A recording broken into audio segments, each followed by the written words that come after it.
Previously, we discussed the purpose of the center of gravity and what it is.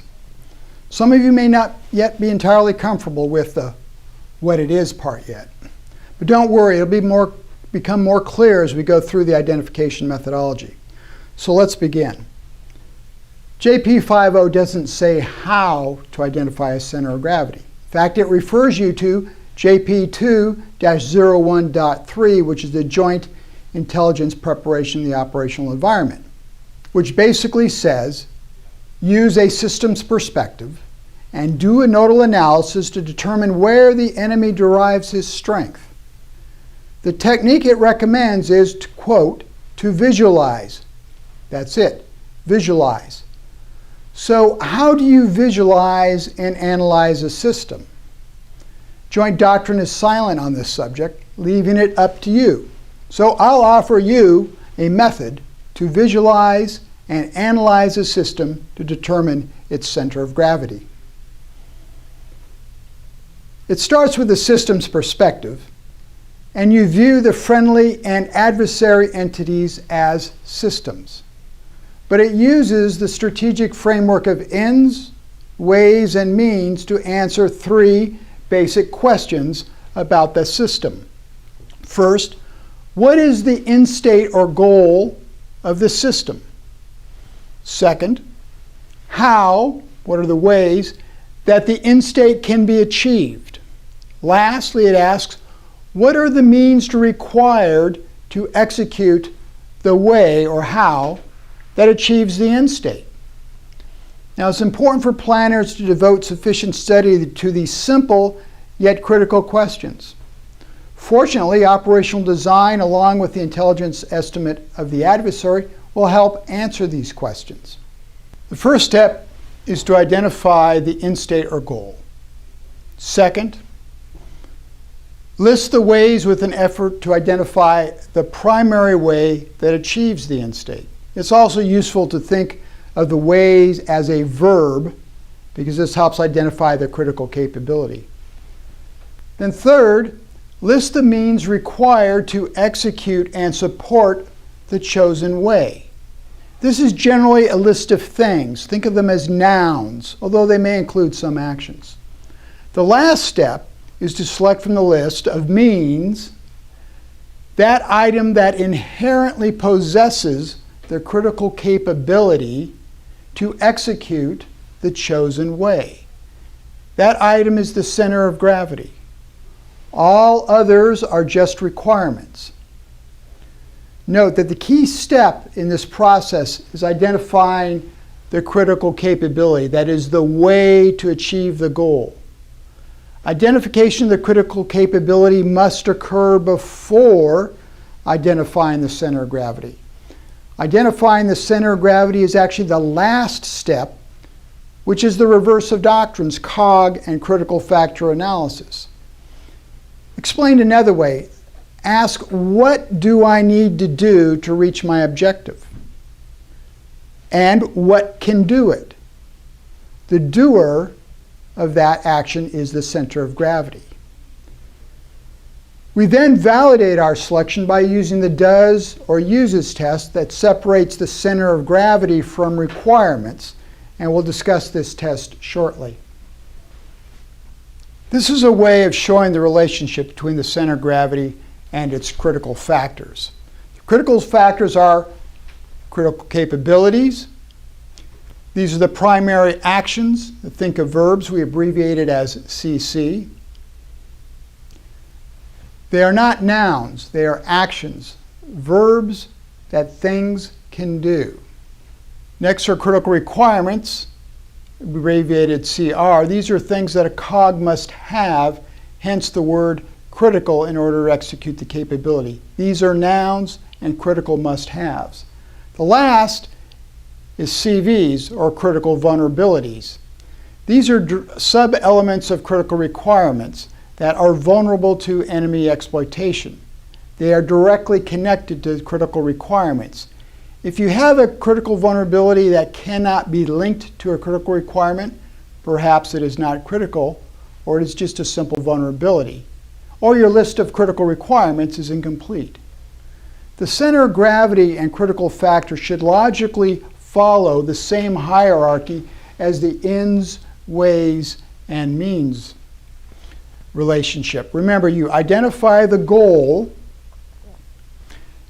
then the way to achieve that goal, which is your critical capability, and from the list of means available, determine what has the inherent ability to perform this critical capability. That is your center of gravity. The other means may be critical requirements, and some of which may be vulnerable. This construct reinforces a proper relationship and the importance of asking what action accomplishes the objective and what can perform that action. It also illustrates the relationship between the center of gravity and the objective.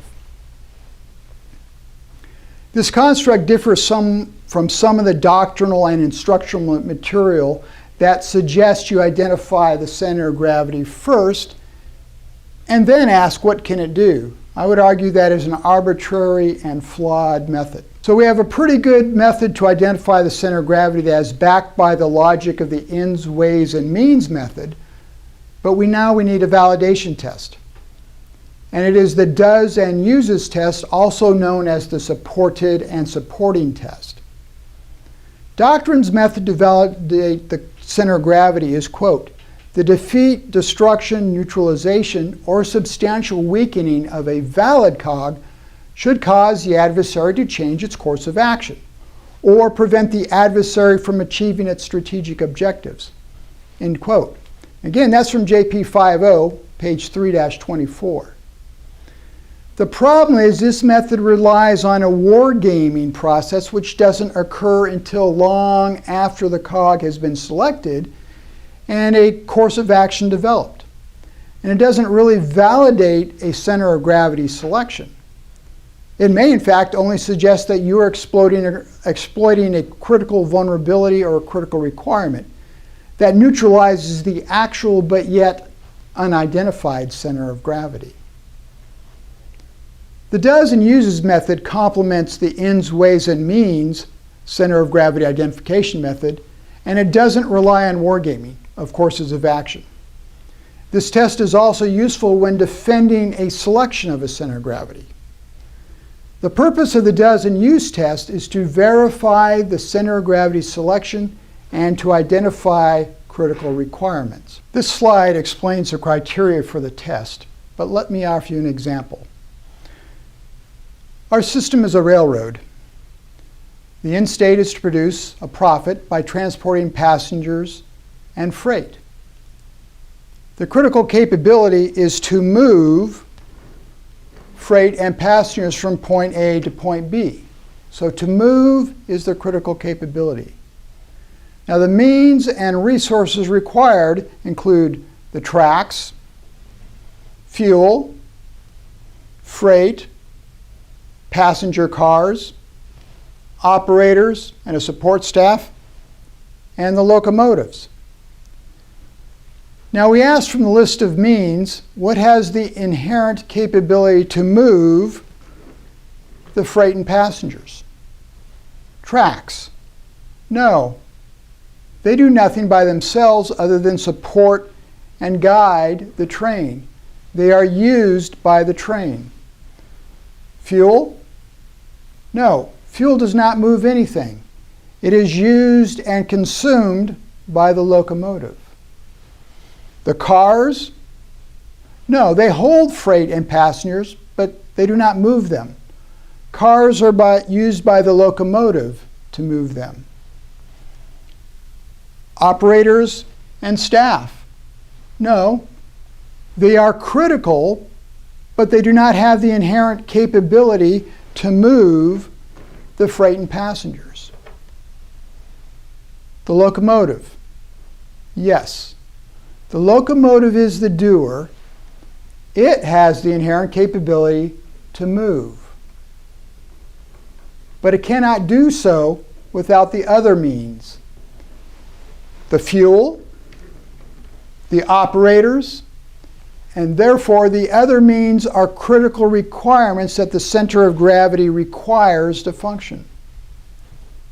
Now, some will argue the locomotive is nothing but a hunk of lifeless metal that does nothing without the humans. So humans are the center of gravity. But remember the system's goal: making money, transporting freight. The humans cannot achieve this because they lack the inherent capability to move the freight. But what they did have was a need for and the capability to create a center of gravity. Now, this is important to understand. A system has a goal and must create or find a center of gravity to achieve that goal.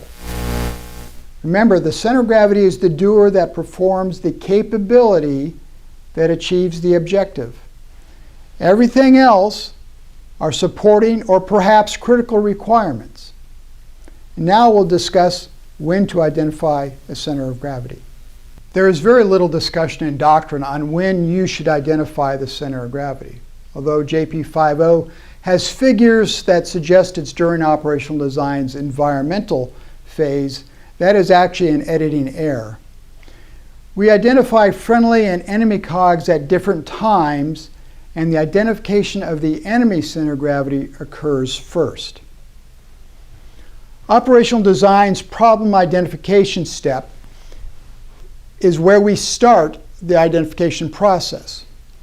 You should view the problem as a system, and that system is the adversary. So problem equals adversary system. We then use the center of gravity identification process to determine that system's ends, ways, and means. And then from that, we identify its center of gravity. So the problem identification step is when we identify the enemy center of gravity. You identify the friendly center of gravity during the operational approach step and no earlier. The logic is simple. Figure out a problem and its center of gravity before you determine a solution. The operational approach is the solution, and its ways become the critical capabilities, or CCs, required to eliminate that problem and attain the goal. Once you've identified the critical capabilities needed in the operational approach, you determine what possesses those critical capabilities, and that is your friendly center of gravity. If the commander chooses a different approach using different capabilities, you would have a different center of gravity. So as a review, identify the enemy center of gravity during design's problem identification and the friendly center of gravity during operational approach step. Now that you know what a center of gravity is and how to identify it, the next step is using it. When outlining a concept of operations, the center of gravity and its critical factors can provide a useful framework. The center of gravity and its critical factors suggest what to attack and to defend. For example, attacking or defending critical vulnerabilities can become objectives or missions for subordinates. Critical requirements and vulnerabilities can also be decisive points, and organizing them may suggest lines of operation or lines of efforts, and sequencing them suggests phasing. Now here's a graphic to illustrate this. Starting at number 1, recall that the system has a goal that we'll call the ends. Number 2, recognizes that the system has a menu of options for ways to achieve the ends. The ways chosen become critical capabilities. Number 3 says the system possesses or can obtain resources or means, and the means that executes the critical capability is the center of gravity. All other means, if relevant, become critical requirements. Number 4 says if the center of gravity must have those requirements to execute the critical capability, they are critical requirements. If any of the critical requirements have vulnerabilities to disruption by an adversary, they are critical vulnerabilities, which is number 5. And number 6, planners use these factors in the identification of decisive points, tasks, objectives, or missions that are the framework of an operational approach or a concept for a campaign plan. And number 7, planners can group critical requirements and critical vulnerabilities, which are now decisive points or tasks, as lines of effort, lines of operation. This is how a sound center of gravity identification and analysis focuses planning. And this is what makes the center of gravity the heart of operational art. And thank you very much. This concludes this video series.